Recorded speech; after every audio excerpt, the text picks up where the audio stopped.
Hi, welcome to Brainy Burst. This is Premvada and we are going through the CSS3 tutorials.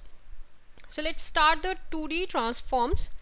It's like sometimes you want your element or your div tag or any of your image to be converted into a 2D element, like you want to rotate it or you want to move it from one location to another location. So like that. So let's start with it. First is the translate. It is basically used to move an element from its current position to the given position. This is the syntax. You give x and y axis over here, like basically distance, x distance and y distance, the new one. So let's see a demo for it. I have created a div element with some width, some height and background color. So it looks like this. Now let's put this. This is basically, there are two things. Whenever you write in a normal circumstances, you write this transform property and then translate method of it. But in Chrome, Safari and Opera, you add WebKit in front of transform, so that in through WebKit it will come to know that okay, this is for Chrome, Safari and Opera. And if you wanted to run in IE9, basically you have to write MS over here. So in your script you should mention each and everything, like all the three syntaxes, because you don't know in which browser your code will run. So I have Chrome with me, so I'll put it in Chrome.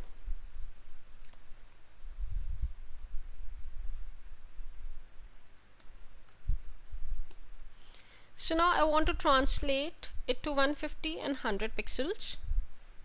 So let's save it, refresh it. So now you can see that it has moved to place over here. So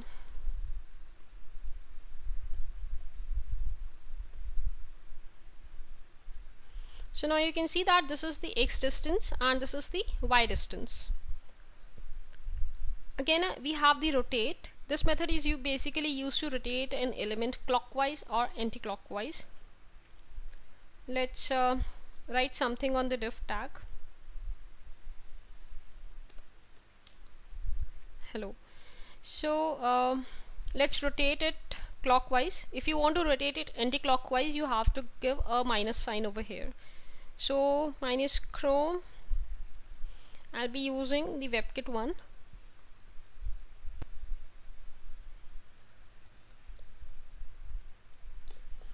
Instead of writing 90 degrees, I'll write some 60 degrees.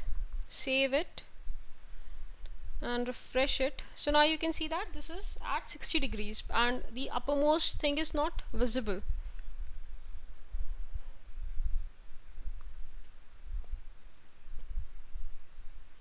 If you want to rotate it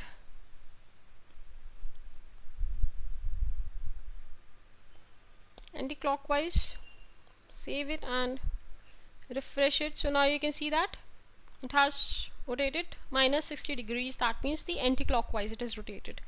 Initially your hello was like this from here, now it has moved to this 60 degrees. So this angle is your 60 degrees. Another thing, we have scale. This method is basically used to increase or decrease the size of the element.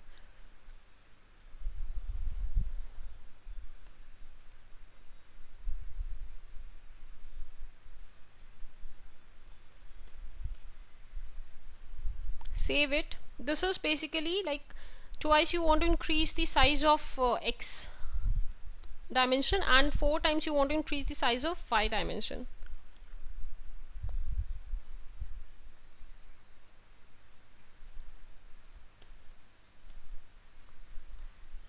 So like now your width will be 400 pixels and your height will be 400 pixels, so it should become a square of 400 by 400. So now you can see this is a square over here.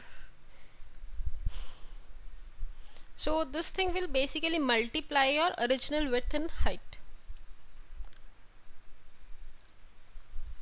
After scale we have skew. Skew is used to turn the element in an angle based on the x degree and y degree.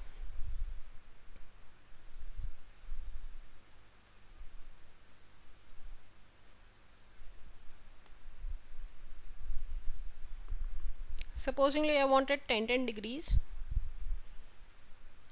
So now this is 10 degrees over here also and over here also. If I want the y-axis at 10 and axis is 50 degrees, save it and refresh it. So now you can see that this is 10 degrees and this has become 50 degrees. So like this you can just queue your element, whether it is a div tag or an image or your paragraph heading, any of the element, you can use this particular tag. This method basically is queue. So this is queue and scale, rotate, translate, that's it. So these are the 2D transforms. Thanks and have a nice day.